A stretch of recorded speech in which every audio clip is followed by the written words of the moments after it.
Today, I want to go back to basics. It's of course possible, and we do it here in the webinars and in the lectures and certainly in the readings.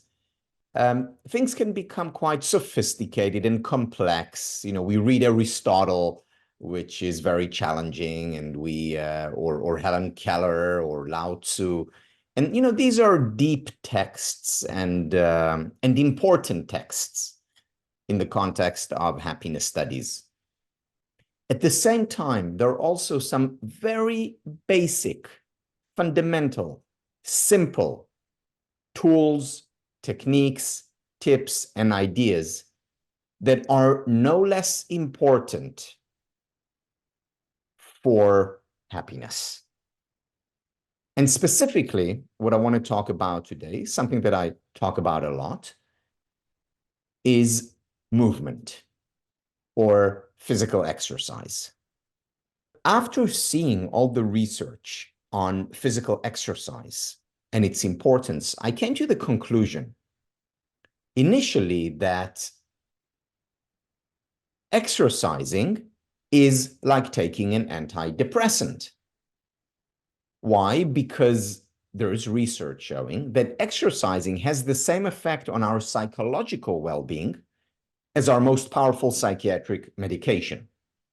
But after looking deeper into the research and thinking about it some more, I realized that exercising, going to the gym 3 times a week or going for a run or a walk 4 times a week, is not like taking an antidepressant pill, but rather not exercising is like taking a depressant.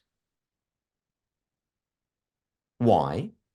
Because we weren't born to be sedentary. We weren't born to be still. We were born to move.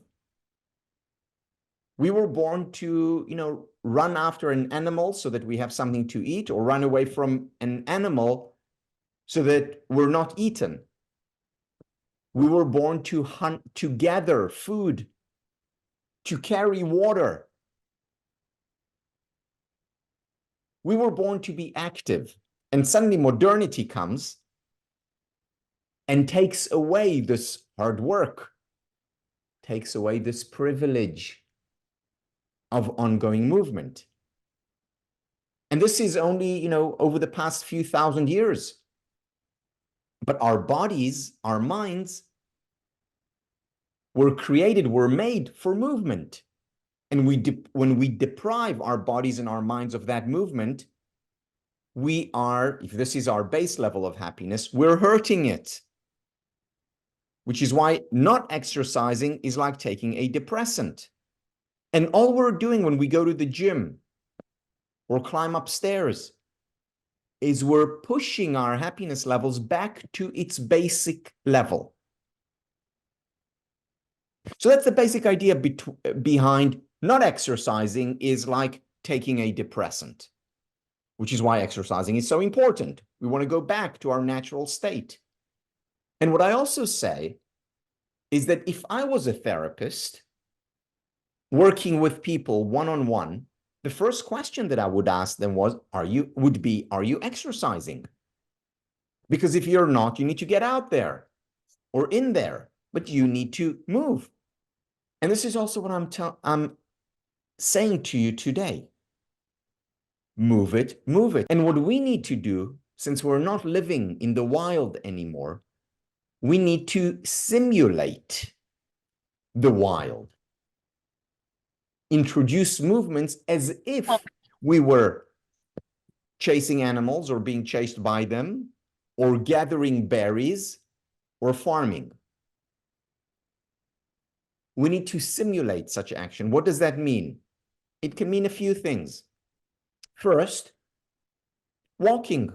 There is the number 10,000 steps a day. Most people don't get 10,000 steps. But even if you get 5,000 or 7,000 steps a day, good enough. But we need to get it. So if you're on the phone, walk around while talking on the phone. Get those steps. If you have a meeting with someone at work, go for a walk together. Aristotle, the father of happiness studies, in his lyceum, which was his academy, many of the classes were held while walking around and talking. And they talked about deep ideas. So I think we can also manage walking and talking on the phone at the same time. Or you're getting together with a friend, get together for a walk and talk. Get those steps in. Second, get some strength exercises. This is important at any age, especially as we get older. You know, if you're above 40 or 50, many of us here are, do some weight training, whether it's your push-ups or just lift things, carry the groceries, but use your muscles. Third, stretching. Again, important at any age. By the way, also with kids, you see so many kids today who are walking stooped like this. Or you're seeing so many kids today who are very stiff physiologically. We need to do more stretching. Get the pulse up, not just through walking, but through climbing upstairs. Something which is more taxing, which is more difficult. Because in nature, we had that. We suddenly had to sprint. Or when we carried, you know, the water, our pulse really went up. It was difficult. So introduce that during the day. We need to introduce that movement. Now we can do it through MVIs, through minimum viable interventions, meaning through small interventions like, okay, just before speaking with you now, I was on my bike, my exercise bike, and did, 45 seconds of quick cycling to get the pulse up. After this, I'm going to do some, push-ups and chin-ups. That gets the pulse up. That also strengthens the muscles. But you need to diversify your movement and create a schedule and have it in your calendar, reminding you those 1-minute breaks. They're easy. It's not like you're going to the gym for an hour, which would be great if you do. But even if you don't, those 1-minute breaks during the day, 5 times during the day, can make a very big difference.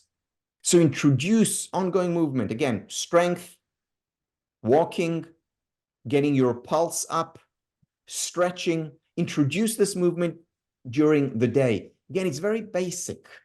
It's not very sophisticated, but it is a critical, absolutely critical part of a happy life.